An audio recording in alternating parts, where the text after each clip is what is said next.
எனக்கு தான் சின்ன சின்னதாக கட் பண்ண வரலேன்னு இந்த சாப்பரில் போட்டேன். இந்த சாப்பர் என்னை விட ரொம்ப அழகாக கட் பண்ணி வச்சுருக்குது. சரி இது வேணான்னு சொல்லிட்டு நான் ஓரமாக எடுத்து வச்சுட்டு நானே கத்தியால் கட் பண்ண ஆரம்பிச்சிட்டேன். இன்றைக்கி சூப் செய்யலான்னு தான் வந்தேன். ஆனால் நான் எடுத்து வச்ச பாத்திரத்தை பார்த்துட்டு எண்ணெய் சட்டியிலலாம் யாரும் சூப் வைக்க மாட்டாங்க, அதுக்கு தனி பாத்திரம் இருக்குன்னு என் ஹஸ்பண்ட் மாற்றி வச்சார். அப்போவே அவர் கேட்டார், உனக்கு உண்மையாகவே இந்த சூப் வைக்க தெரியுமான்னு. இல்லைனா ரெசிபி கூட நானே பண்ணிடுறேன்னு சொன்னார். ஆனால் நான் தான் கேட்காம இல்லை நானே தான் செய்வேன், எனக்கு பாத்திரம் மட்டும்தான் தெரியாது, ஆனால் சூப் வைக்க தெரியும்னு சொல்லிவிட்டு நானே தான் செஞ்சிட்ருந்தேன்.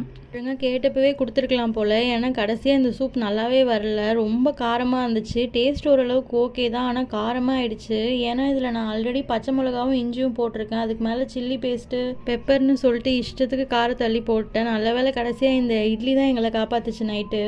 இதெல்லாம் விட ஒரு பெரிய கொடுமை என்னென்னா, இது மேலே வந்து ஒரு நூடுல்ஸ் போடுவாங்க. அந்த நூடுல்ஸ் வந்து எப்படி பண்ணுறதுன்னு நான் வந்து பிளாகில் தான் படித்தேன். அதில் வந்து நூடுல்ஸை ஆயிலில் டீப் ஃப்ரை பண்ணி அது மேலே போட்டு சூப் மேலே போட்டுடலான்னு இருந்துச்சு. ஆனால் அது வேக வச்ச நூடுல்ஸை டீப் ஃப்ரை பண்ணும் போல். நான் பச்சை நூடுல்ஸை டீப் ஃப்ரை பண்ணி வச்சுருந்தேன். இது அப்புறமா தான் கண்டுபிடிச்சேன். சரி வேணான்னு சொல்லிட்டு வெறும் சூப் மட்டும் ஊற்றி குடிச்சிட்டோம் கடைசியாக.